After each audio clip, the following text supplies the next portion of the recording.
Into Jonesy's Jukebox on KLOS. That was Black Mountain, track called Mary Lou. Lovely long version, rocking track of that. Gorgeous. It is Friday, so everyone should be happy, because supposedly everyone's happy on Friday. To me, every day's Friday, except Monday and Tuesday, maybe Wednesday. Thursday's good, because I know Friday's coming. And here we are with a Friday. How are you, Chris? I'm doing pretty good, all things considered. I'm fighting a cold, but that didn't stop me from getting down here today. You sound congested. Don't touch me, please. I'm all hopped up on Afrin right now. I want you to know that. What is that stuff? Yeah, you squirt it up your nose. Oh, okay. Yeah. Chris Shiflett, guitar player. Yes. Foo Fighters extraordinaire. Yes. How long have you been playing with him? This summer, it will be 18 years. Wow. Yeah, long time. That's a long time. Yeah. And now you got a solo album out? Well, it's coming out. Yeah, it's coming out in the middle of April, and I'm leaving on Sunday to go out and do a bunch of gigs, mostly on the West Coast, a little tour.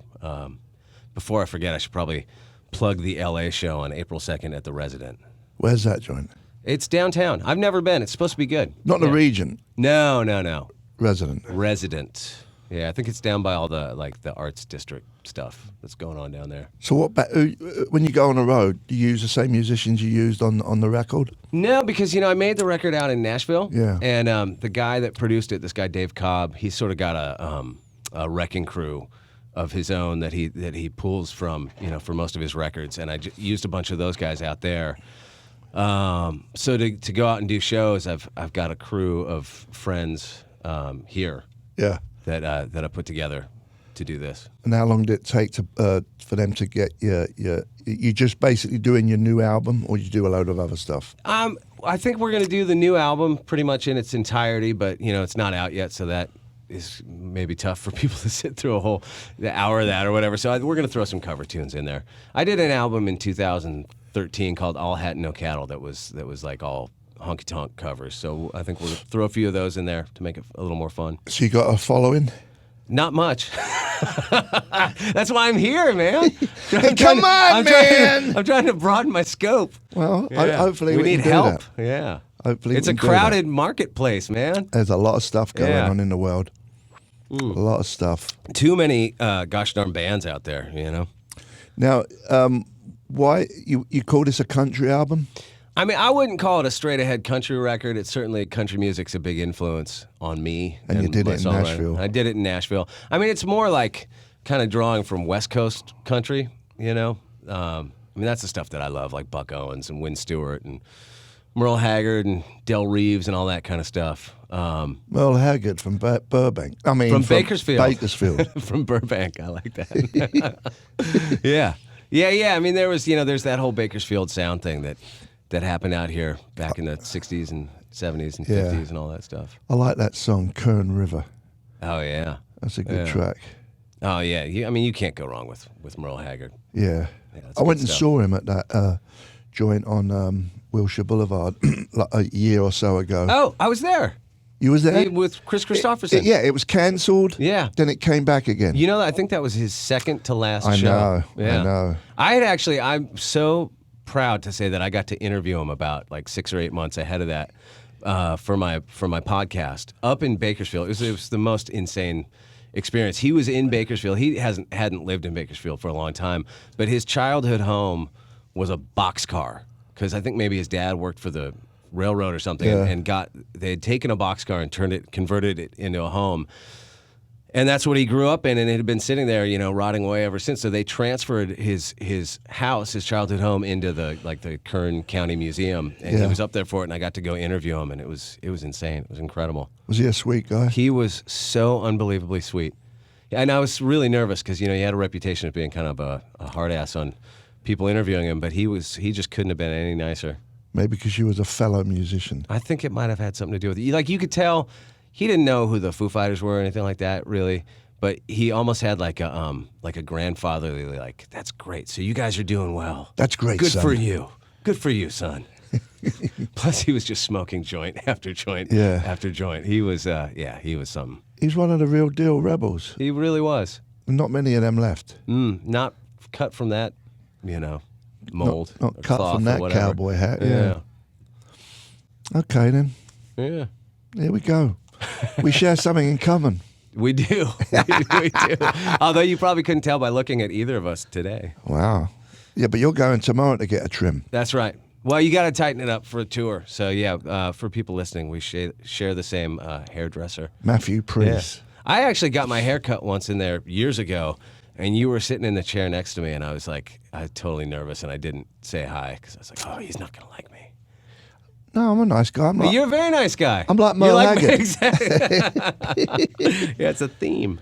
It's good. It's good. Yeah. It's good. I have my moments, but most of the time, You've always been very cordial to me, sir. We had a fun time a few months ago. We did. We jammed. Yeah. That was good. How crazy was that lineup? I mean, have you ever done a gig with that scope of fellow musician? Yeah, I mean, who was it? There was. You had Lisa Loeb. Yeah, let's do it in order. Yeah, okay. It was, What was it? you guys first. Yeah. Lisa Loeb. Yeah. Perry from Jane's Addiction. Yeah. Was in there. Me. You. Did 3 Paul songs. Stanley.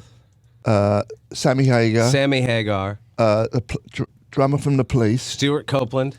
And there was some more, wasn't there? Oh, the Microsoft guy, Yeah, that's right. That's right. Mr. Moneybags. Yep. Well, you got to let him Paul on Allen. stage. Paul Allen, yeah. Yeah.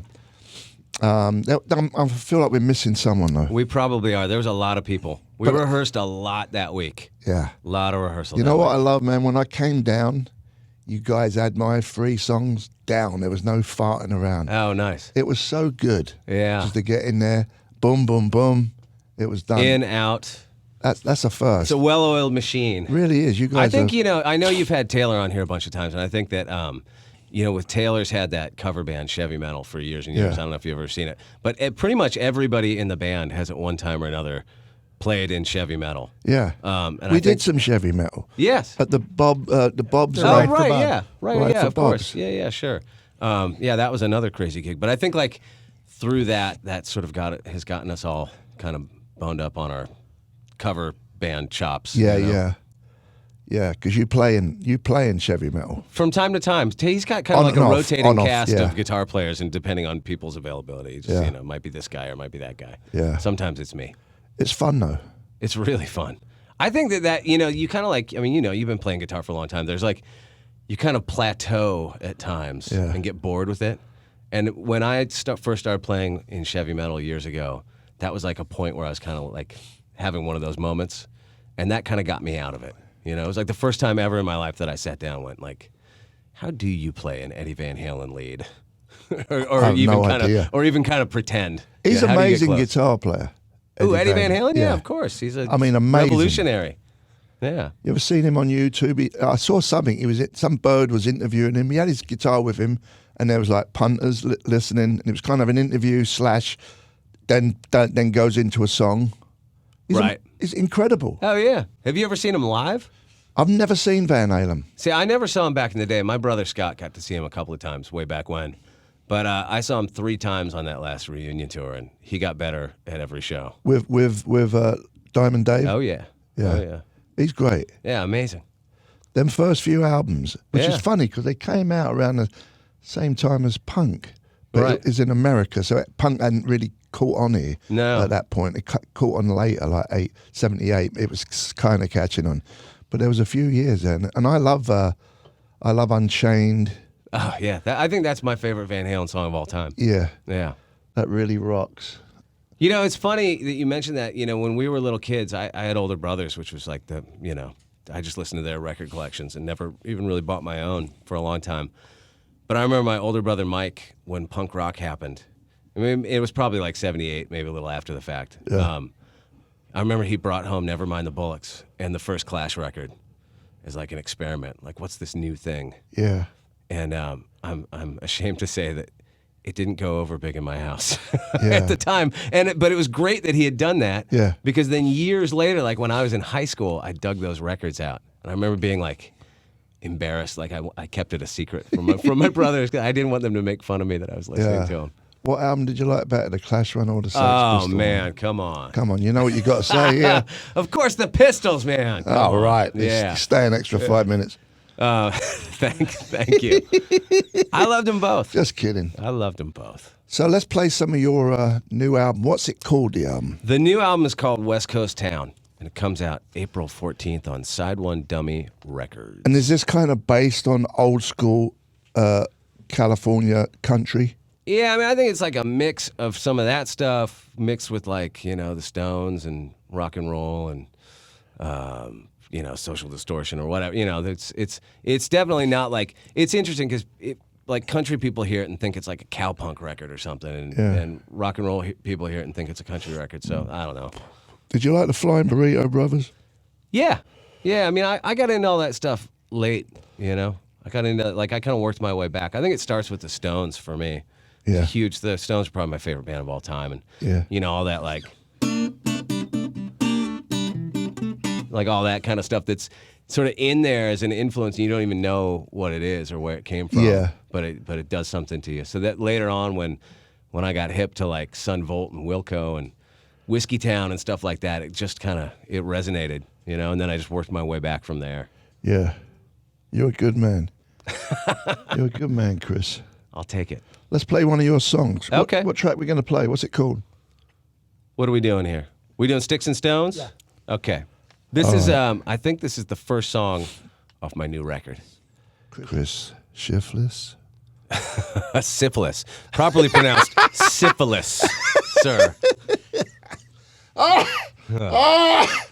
Sorry, mate. Oh, it's all good. It wasn't. I'm just. Can you imagine growing up with my last name? I've get heard a lot, it all. Did you get a lot of stick at school? Oh, and I still get a lot of stick at school. Yeah. It's endless. Yeah.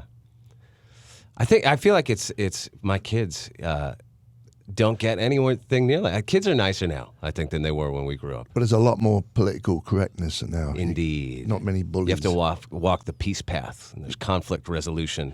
Which is good, I guess, right? Yeah. Do you think it make them grow up softer, though? Oh, my kids are very soft. You know what I mean? Yeah. I mean, I don't know. Maybe they'll be harder in other ways. I don't know. It's that whole thing of like unintended consequences. Who knows? I'm not a fan of bullies, I know that. No. Did you ever think of changing your name then? That it was bugging you that much? Like when you started being a musician, like a stage name? No, I never did. But you know what? Well, I kind of did take a fake name for a little while. Would you check into hotels? I actually did that, but that was just really confusing. Like when I joined Foo Fighters, our tour manager was like, "We got to put you under a fake name because you'll get calls." I was like, "All right, whatever," It was all new, so I would check in as Billy Bragg, and which would just confuse my friends. And then when I finally realized, like, I don't need to do that. Nobody has ever called my room. I know. I use my real name. Yeah. I want someone to call me. Absolutely. And it never happens. No, it's never happened. Please, if anybody's out there listening, call us. Call us. Call us anytime. We're under our real names. Yes. I'm at home under my real name. So what was your stage name that you come up with? Well, it wasn't exactly a stage name. See, in the mid '90s, I moved up to San Francisco and I got a job at that record label we were talking about off air called Fat Records, which was owned by Fat Mike and NoFX, right? So there was already a guy in the office named Chris. So he came in one day and was like, "You got to have a nickname. Your nickname's going to be Jackson." So then that evolved into Jake Jackson, and then everybody from that scene at that time when I lived in San Francisco, there's this little pocket of friends that still call me Jake Jackson. And if you look on Gimme Gimme's records, I'm credited as Jake Jackson. Yeah. I've got a good one for you. Oh, what you got? Seeing that you're doing country stuff, Merle Knackered. Ooh, that's pretty good. It's good, right? I'll take it. Yeah, I could use it. I'll probably feel like that on I'm leaving Monday. Or I'm leaving Sunday. By Tuesday, I will have morphed into Merle Knackered. Knackered. From Bakersfield. Do you, another thing we share in common, we like football. We do. Soccer. Did I tell you that my son's club team that he was playing for was called Chelsea? No. Yeah. Which, as an Arsenal fan, you can imagine, like, stuck in my craw a little bit. Killed you. Yeah. Now all your boys play footy? They do, yeah. My oldest, has been the most into it. But over here you have AYSO. Sort of every American kid plays AYSO at some point. What's AY? AY, it's a what? American Youth Soccer Organization? Yeah. I think it is, yeah. Do you think it's getting more popular in America? Yeah. Oh, yeah, no, for sure. Compared to when I was a kid, Yeah. it was never on TV. Yeah. There was no way to follow it. Like, everybody I knew played soccer growing Yeah. up, but nobody followed the professional game Yeah. that I knew. Yeah. Now it's like on, NBC or whatever. It's easy. Yeah. How did you end up supporting Arsenal? Well, you will appreciate this. The only reason I picked Arsenal was because in the early 90s, I read John Lydon's book that No Irish, No Black, No Dogs. And hey, I could make up another story, but this is the true one. Okay, you're leaving after the story. And he talks a lot, probably as you know, about being an Arsenal fan in that book. And I just went, I don't even know what that is, but that'll be my team. Yeah. And then when I went to England for the first time, the singer in my old band, in No Use for a Name, his parents were from like Derby County or something. I think they were Derby County supporters. And it just so happened that They were playing them. they were they weren't actually playing Arsenal. The first game I went to, it was Derby County Tottenham. So I could have been like a Tottenham fan or whatever, but I had just already decided that I would be an Arsenal fan. Yeah. And that's that, Tottenham and Arsenal Yes. hate each other. Yes, I know. It's so funny. The thing I never figured out, like, because they're the closest to Arsenal. They're like the closest Right. teams to each other. Mm-hmm. You think like London teams would hate Northern teams. Right. But the closer you are to each other, The more you hate each the other. more you hate Yeah. each other. Yeah. Well, that kind of makes sense. Does Do you it? think that there's less of that now over there? No.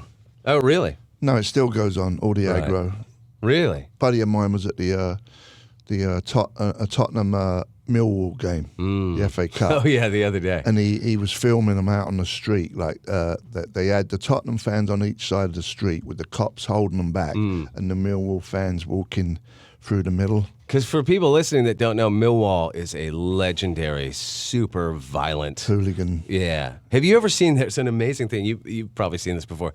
It's like an hour-long news show documentary from like the late '70s on Millwall supporters. Yeah. Have you seen that thing on YouTube? I think I've seen that. Yeah.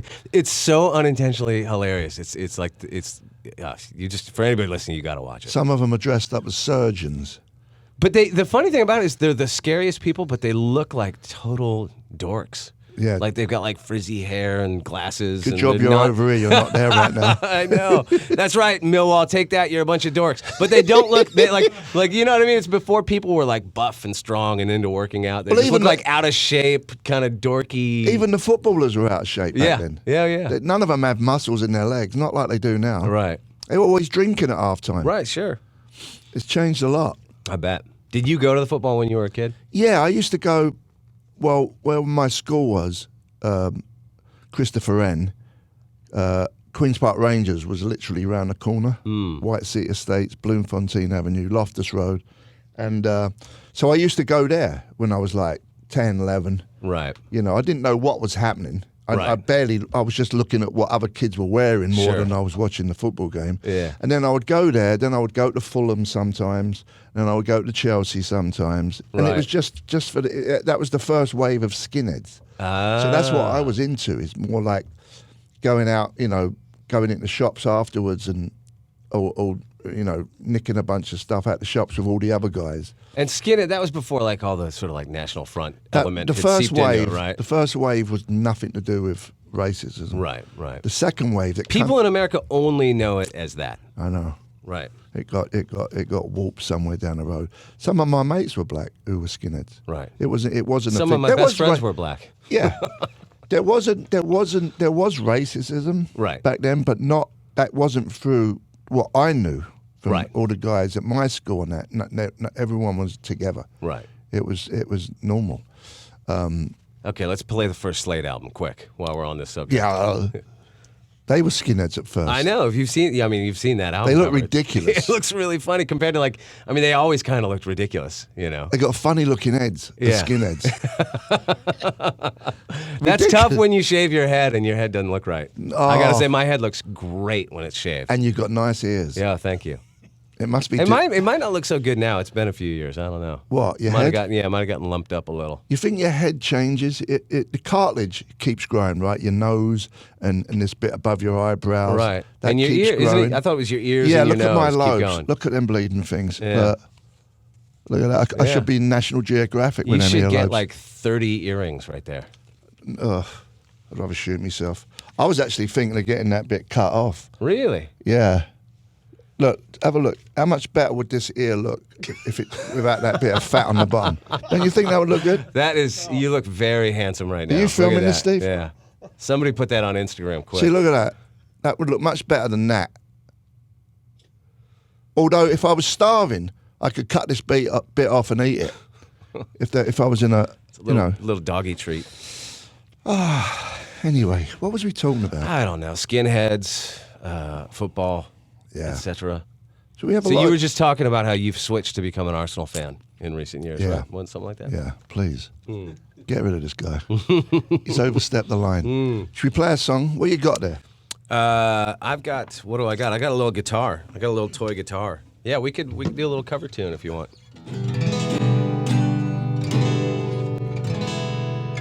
Some Merle Knackard. Mel Knackard. Yeah. So I know I said I was going to sing the chorus, but I probably. Oh, come on. It's easy. I don't even know the song. I'm going to have to learn. Well, the song's got 3 chords, man. Okay. The best country songs have are the simplest, as evidenced by, I don't know if you know that Waylon Jennings song, Are You Sure Hank Done It This Way? I've done that. Really? I had It's a 2 band chords. called Checkered Past, Oh, okay. and we did a cover of that. Oh, yeah. I mean, it's literally, it just goes like, oh, it's the same old tune. It's in B, Fiddle right? and guitar. Where do we take it from here? Rhinestone suits and new shiny cars. It's been the same way for years. We need to change.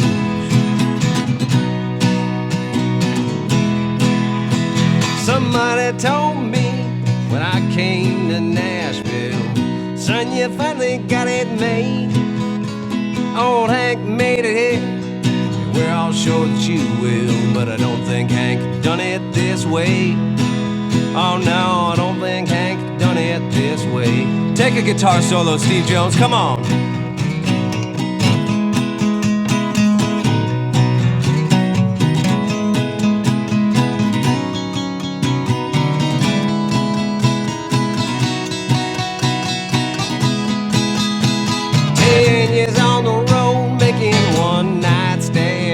Speeding my young life away. Tell me one more time, just so I understand. Are you sure Hank done it this way? Oh, did old Hank really do it this way? Lord, I seen the world with a 5-piece band, looking at the backside of me, singing my songs, one of his now and then. But I don't think Hank done it this way. Oh no, I don't think Hank done it this way. Oh no, I don't think Hank done it this way. Oh no, I don't think Hank done it this way. Here I go. Knacker.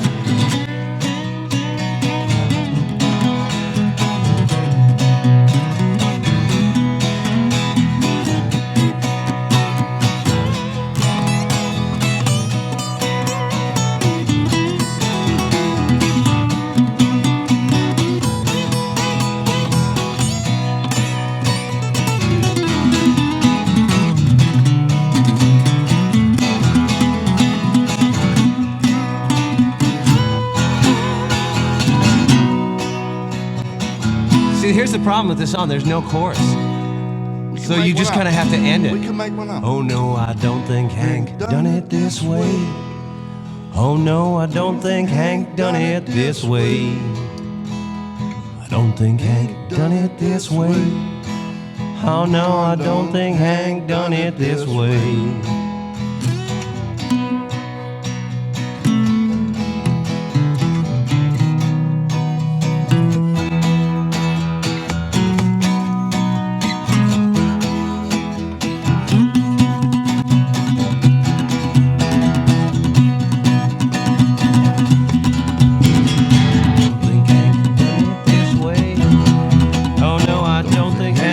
done it this way. We got there. That was Pete Ventura. And Merle Knackard right Thank here on the you. radio. I'll never swim.